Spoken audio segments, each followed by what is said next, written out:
warahmatullahi wabarakatuh.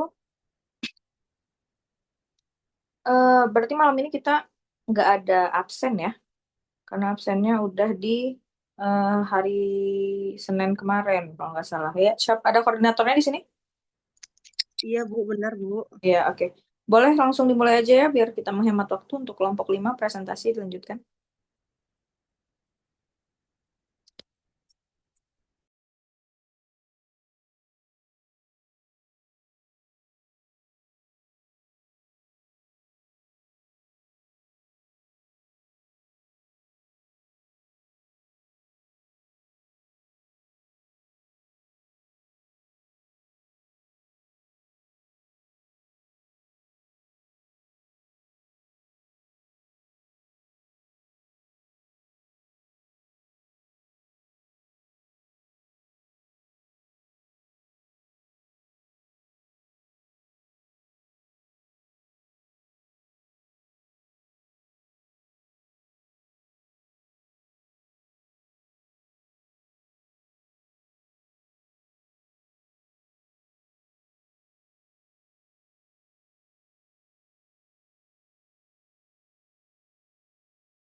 Bismillahirrahmanirrahim. Assalamualaikum warahmatullahi wabarakatuh.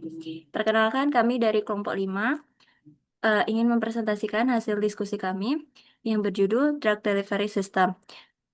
Yang kami hormati Ibu Apoteker Putih Isnaini SFAM MFAM SCI. Anggota kelompok 5 yaitu ada Dea Amanda Putri, Farid Miftahul Aras, Eka Oktaviani, dan saya sendiri Septiani Nurjana. Selanjutnya, judul jurnalnya yaitu nanopartikel sebagai sistem penghantaran obat tertarget melalui injeksi. Nama jurnal, Jurnal Bidang Ilmu Kesehatan, volume, nomor, halaman, volume 13, nomor 3, halaman 288 sampai 295. Tahunnya September 2023. Penulis yaitu Dikti Kaisar Barka, Farid Ahmad, Dianita Irene Susilo Putri, Siti Ningrum, Ratna Ningsih, Nia Yuniarsi. Instansi yaitu Fakultas Farmasi Universitas Buana Perjuangan Karawang. Topik utamanya yaitu tentang nanopartikel, drug delivery system atau DDS, obat tertarget, injeksi, aktivitas farmakologi. Yang pertama adalah latar belakang. Sistem pengantaran obat atau drug delivery system merupakan suatu formulasi yang memungkinkan masuknya zat terapeutik ke dalam tubuh dengan cara mengendalikan laju, waktu, dan tempat pelepasan obat. Metode konvensional seperti kemoterapi masih memiliki kelemahan signifikan dari segi keamanan dan selektivitas terhadap jaringan target, sehingga pengembangan sistem pengantaran yang mampu bekerja secara spesifik pada sel, jaringan, atau organ tertentu menjadi sangat krusial. Nanopartikel menawarkan solusi atas keterbatasan tersebut. Dalam bidang farmasi, nanopartikel didefinisikan sebagai senyawa obat yang dibuat berukuran nanometer atau nanokristal atau dienkapsulasi dalam sistem pembawa berukuran nanometer atau nanocarrier dengan ukuran di bawah 1 mikron. Ukurannya yang sangat kecil memungkinkan penetrasi ke jaringan seluler yang kompleks dan sulit dijangkau oleh melalui molekul obat konvensional. Sekaligus permukaan nanopartikel dapat dimodifikasi dengan ligan untuk meningkatkan selektivitas terhadap target. Tujuan penelitian yaitu tujuan utama dari penulisan jurnal ini adalah untuk melakukan tinjauan literatur atau literatur review secara komprehensif mengenai aktivitas farmakologi nanopartikel sebagai sistem penghantaran obat tertarget melalui rute injeksi dengan mengidentifikasi dan merangkum berbagai penelitian yang telah dilakukan. Jurnal ini bertujuan memberikan gambaran menyeluruh tentang potensi dan keunggulan nanopartikel dalam mengantarkan obat secara tepat sasaran, sekaligus meminimalkan efek samping yang tidak diinginkan pada organ non-target. Selanjutnya,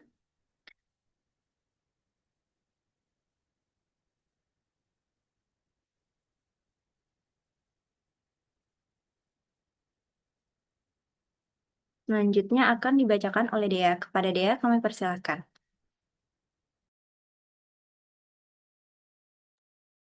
Baiklah, selanjutnya adalah metode penelitian. Dengan desain literatur review artikel atau LRA, sumber datanya PubMed dan tahun 2023. Dengan topik aktivitas injeksi nanopartikel secara tertarget.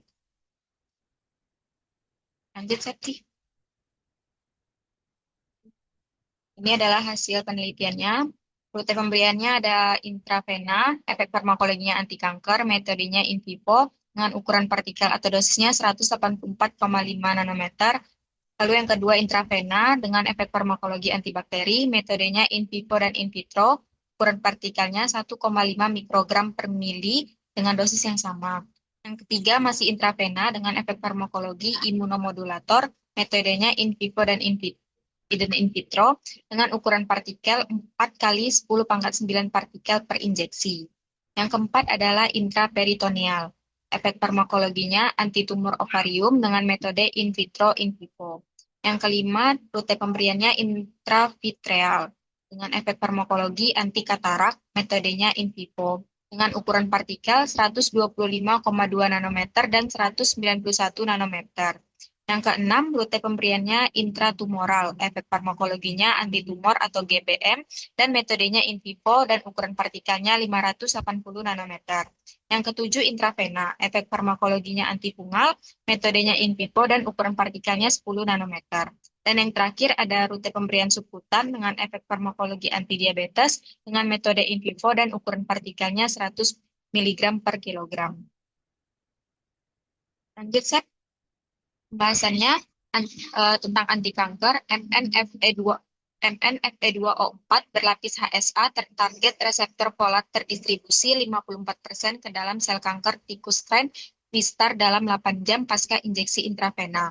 Ukuran 184,5 nanometer memungkinkan masuknya nanopartikel melalui kebocoran pembuluh darah sel kanker tanpa efek EPA.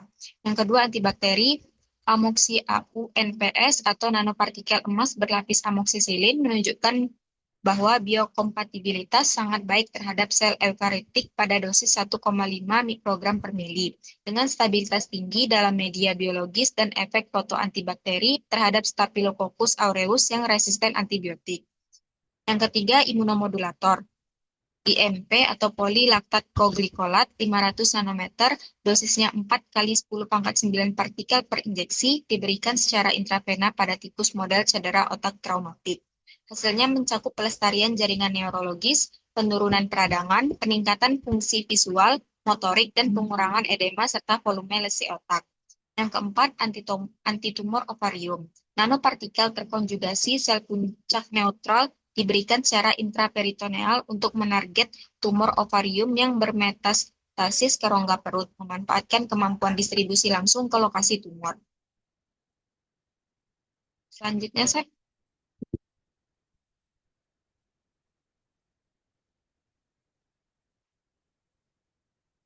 Yang kelima, anti katarak LAN-NP atau nanopartikel lanosterol 125,2 sampai 191 nanometer melalui injeksi intravitreal mampu memperbaiki keruntuhan spasial dan struktural lensa pada tahap awal pembentukan katarak, mengatasi keterbatasan kelarutan lanosterol dalam aplikasi ophthalmik.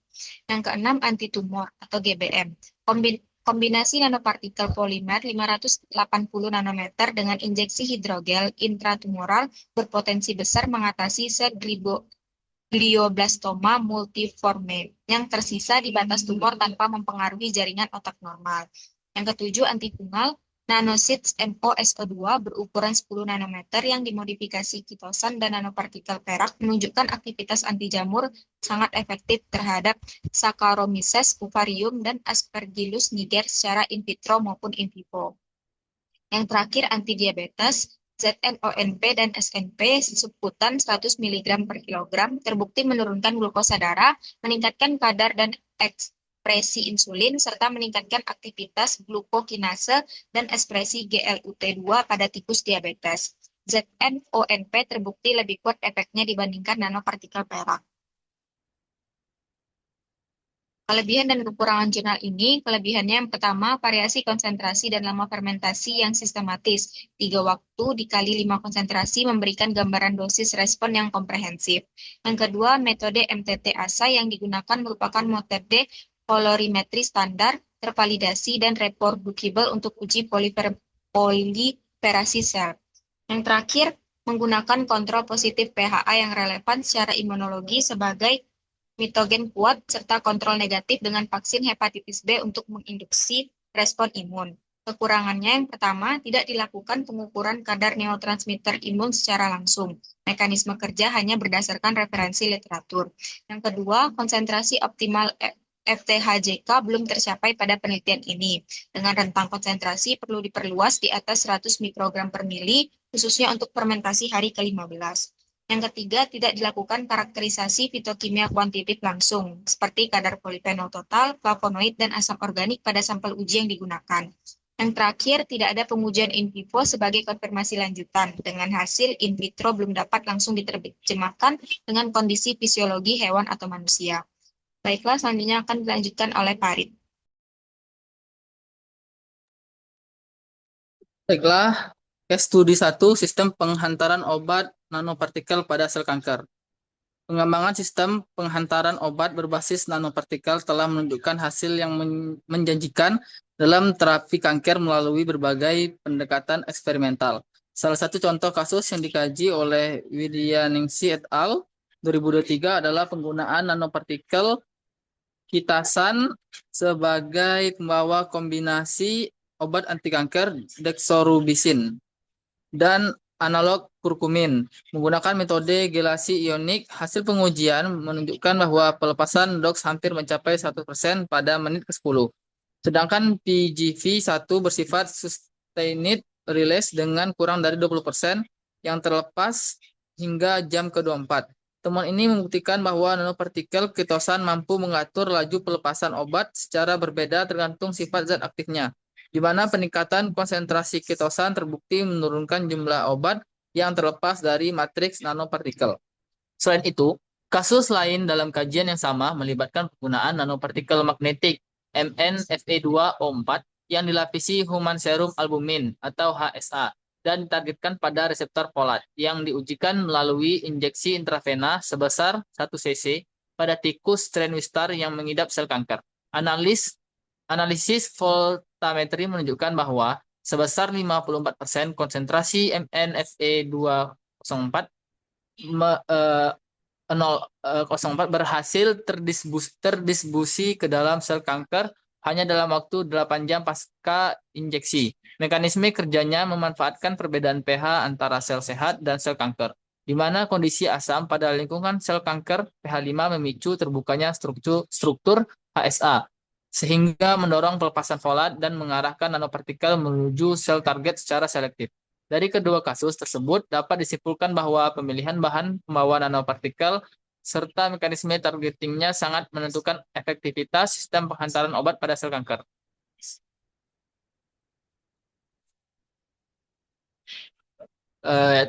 Selanjutnya, case studi 2, Frontiers in Molecular Biosciences.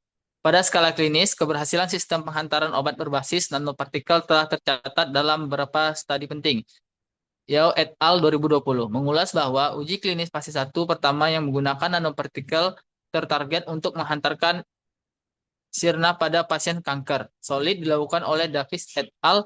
Pada tahun 2010 dan menjadi bukti pertama bahwa mekanisme RNA interference dapat bekerja pada manusia melalui pemberian nanopartikel secara sistemik.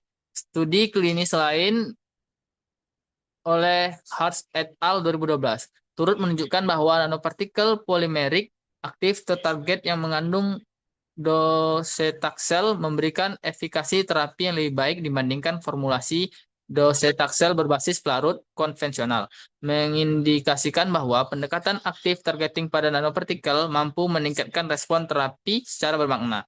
Lebih jauh, penggunaan liposomal doxorubicin yang dikenal secara komersial sebagai Doxil atau Celix telah melewati uji klinis fase 3 dan terbukti mengurangi kardiotoksisitas secara signifikan dibandingkan dexorubicin bebas dengan efikasi yang sebanding pada pengobatan kanker payudara metastatik. Hal serupa juga ditunjukkan oleh nanopartikel albumin bonpaclitaxel atau nab-paclitaxel yang memungkinkan dosis lebih tinggi dapat ditoleransi oleh pasien sekaligus menunjukkan efek samping lebih rendah dibandingkan taksane konvensional berbasis pelarut. Kedua contoh ini menjadi bukti nyata bahwa sistem penghantaran berbasis nanopartikel tidak hanya berhasil dalam skala laboratorium, tetapi juga telah diaplikasikan secara klinis dan terbukti memperbaiki profil keamanan serta efektivitas obat anti kanker pada pasien. Baiklah, kesimpulannya, berdasarkan literatur review yang dilakukan, terdapat 8 aktivitas farmakologi nanopartikel sebagai sistem penghantaran obat tertarget melalui injeksi, yakni ada anti kanker, antibakteri, imunomodulator, antitumor ovarium, anti katarak, antitumor glioblastoma, antifungal, dan antidiabetes. Masing-masing aktivitas farmakologi menggunakan jenis nanopartikel yang berbeda dengan ukuran partikel yang bervariasi, disesuaikan dengan target dan mekanisme kerja yang diinginkan. Keunggulan utama sistem ini adalah kemampuannya meningkatkan efektivitas obat sekaligus meminimalkan efek samping pada organ non-target, membuka peluang besar bagi pengembangan terapi yang lebih aman dan efisien di masa depan. Baik, mungkin itu saja yang dapat kami sampaikan kepada teman-teman. Kami persilakan jika ada pertanyaan. Ibu izin bertanya, Ibu, terkait pertanyaannya minimal berapa ya, Ibu? Atau maksimalnya?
Izin bertanya, Septi. Iya, Sari, silakan. Baik, Assalamualaikum warahmatullahi wabarakatuh. Perkenalkan, saya Sari Mustika dengan NIM 25300 dari kelompok 1. Izin bertanya kepada kelompok 5. Pertanyaannya, jika nanopartikel itu terbukti efektif dalam berbagai aktivitas farmakologi, mengapa hingga saat ini adopsi klinisnya itu masih sangat terbatas? Apa hambatan utamanya? Terima kasih. Wassalamualaikum warahmatullahi wabarakatuh. Terima kasih, Sari. Untuk teman-teman yang lain, kami persilakan juga jika ada pertanyaan ya.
Baik, eh, kami akan menjawab pertanyaan dari Sari kepada Eka. Kami persilakan.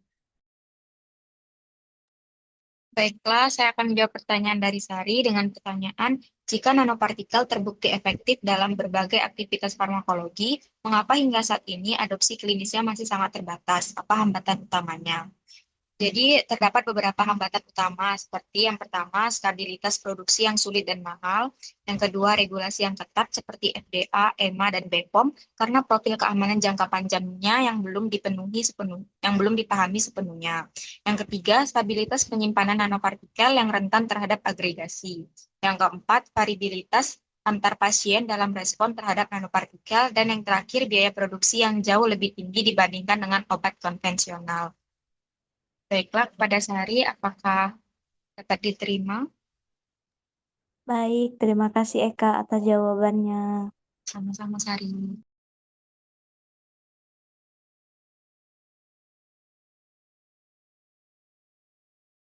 Pada teman-teman kelompok lain, apakah ada yang mau ditanyakan?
Ibu, izin Ibu untuk pertanyaannya minimal berapa ya Ibu? Kalau kita buat 2 pertanyaan aja ya, ini udah berapa pertanyaan? 3, 2. Baru satu Ibu. Oke, satu lagi terakhir ya. Karena kalau nunggu 3, kelamaan nanti. Satu lagi, terus kemudian lanjut kelompok 6 ya. Baik Ibu. Oke.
Septi, Ya, izin bertanya. Perkenalkan nama saya Sarah Aureliana Bella dari kelompok 3. Izin bertanya, dari 8 aktivitas farmakologi yang dikaji, manakah yang menurut kalian paling berpotensi dikembangkan secara klinis dan mengapa? Terima kasih. baik.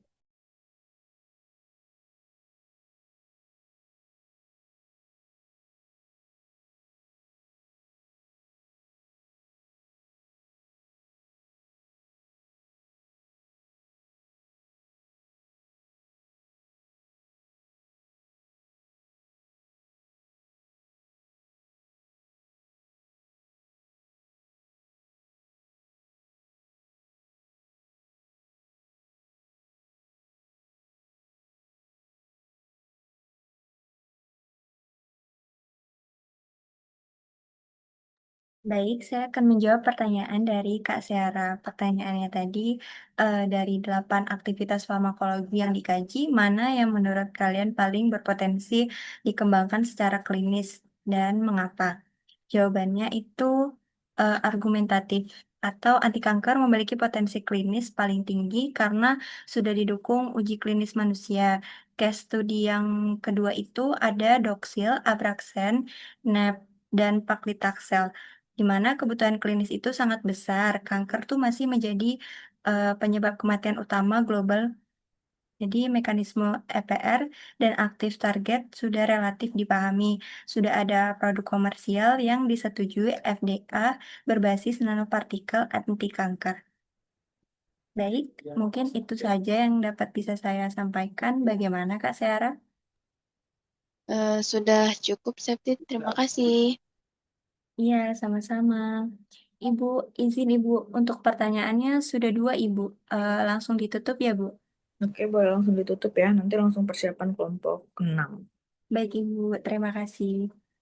Mungkin itu saja yang dapat kelompok kami sampaikan. Kurangnya saya mohon maaf. Saya akhiri. Wassalamualaikum warahmatullahi wabarakatuh.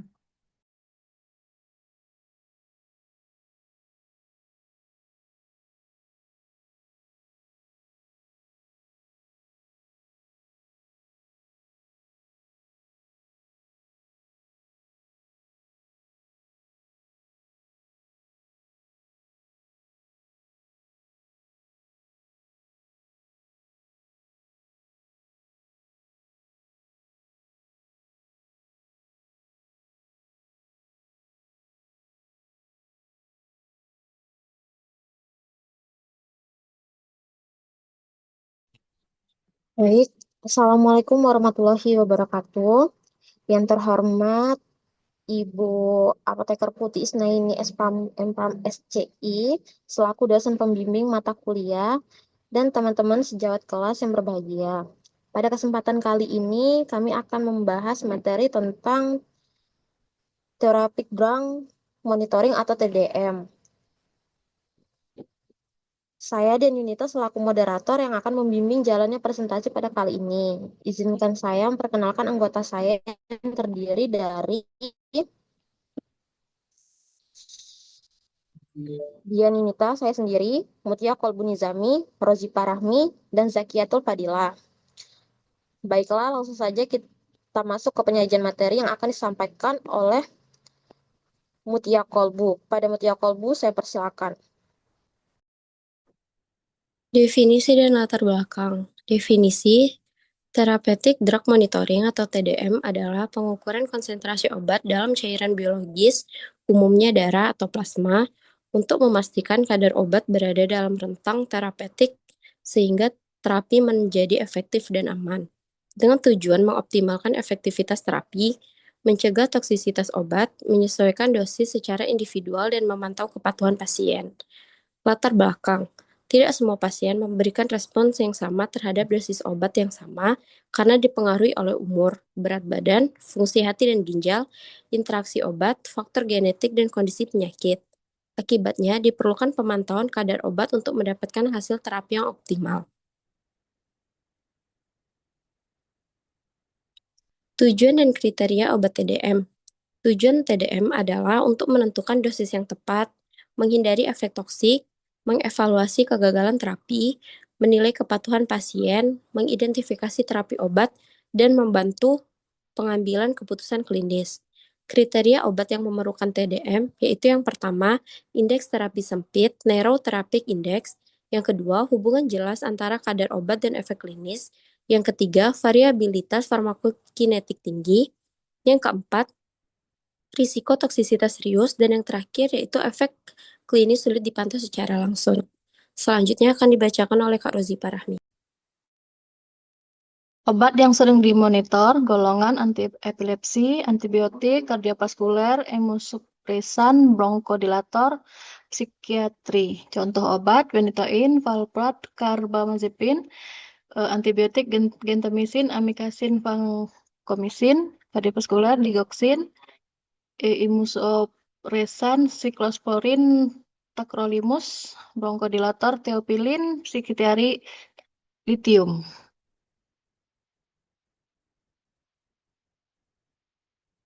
Faktor pasien, 1 usia, 2 berat badan, 3 fungsi ginjal, 4 fungsi hati, 5 kehamilan.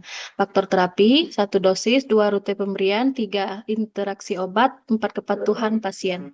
Faktor yang mempengaruhi kadar obat.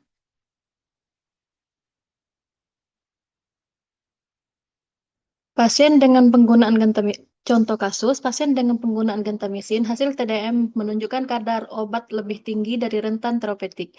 Tindakan 1. Evaluasi fungsi ginjal. 2. Kurangi dosis atau perpanjang interval pemberian. 3. Lakukan pemeriksaan ulang kadar obat. Tujuan, mencegah netrotoksisitas dan otoksisitas.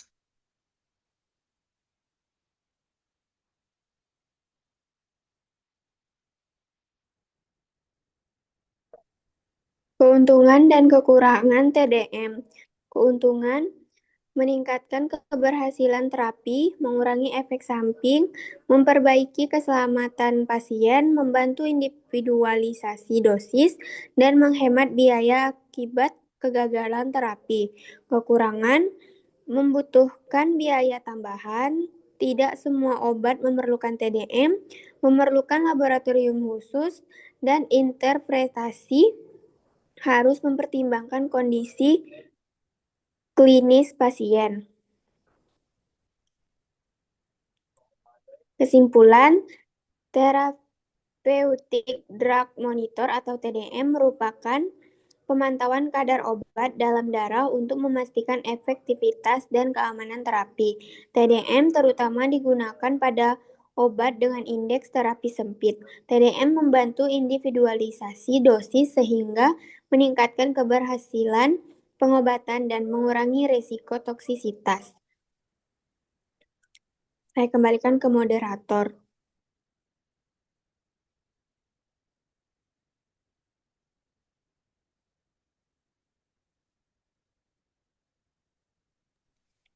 TDM terutama digunakan pada obat dengan indeks terapi sempit. TDM membantu individualisasi dosis sehingga meningkatkan keberhasilan pengobatan dan mengurangi resiko toksisitas. Daftar pustaka yang kami gunakan. Sekian, terima kasih. Selanjutnya adalah sesi tanya jawab. Untuk teman-teman dari kelompok lain yang ingin bertanya, saya persilakan.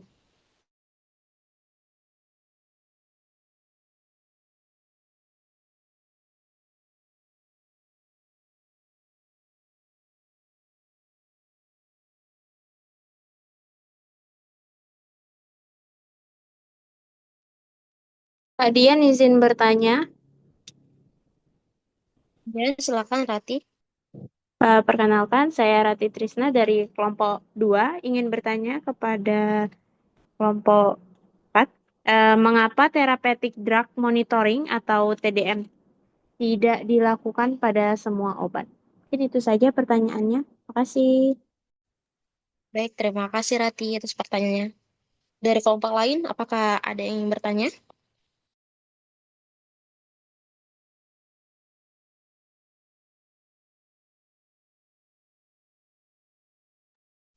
Izin Kak mau bertanya. Ya, Kak Ernida, silakan. Perkenalkan saya Ernida dari kelompok 4 mau mengajukan pertanyaan ke kelompok 6. Mengapa pasien dengan gangguan ginjal atau hati lebih sering memerlukan TDM? Terima kasih. Terima kasih pertanyaannya Kak Ernida.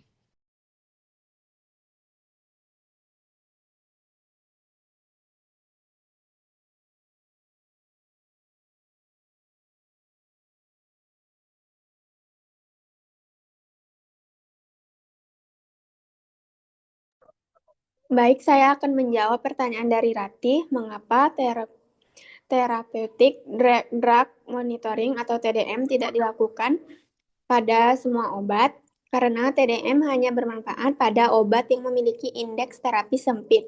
Variasi kadar yang tinggi antar pasien serta hubungan yang jelas antara kadar obat dengan efektivitas atau toksisitas. Apakah Rati sudah puas? Terima kasih jawabannya Zakiatul. Baik, saya akan menjawab pertanyaan dari Ernida. Mengapa pasien dengan gangguan fungsi ginjal atau hati lebih sering memerlukan TDM? Jawabannya, karena fungsi ginjal dan hati memengaruhi metabolisme serta eliminasi obat. Gangguan organ tersebut dapat menyebabkan akumulasi obat dan meningkatkan resiko toksisitas. Apakah jawabannya udah puas, Rati? Eh,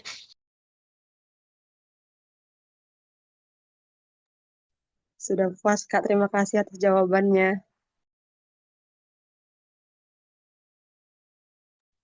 Demikian tadi diskusi dari kelompok kami. Saya selaku moderator, mohon maaf atas kesalahan dan keliruan pada presentasi kali ini. Saya akhiri. Wassalamualaikum warahmatullahi wabarakatuh.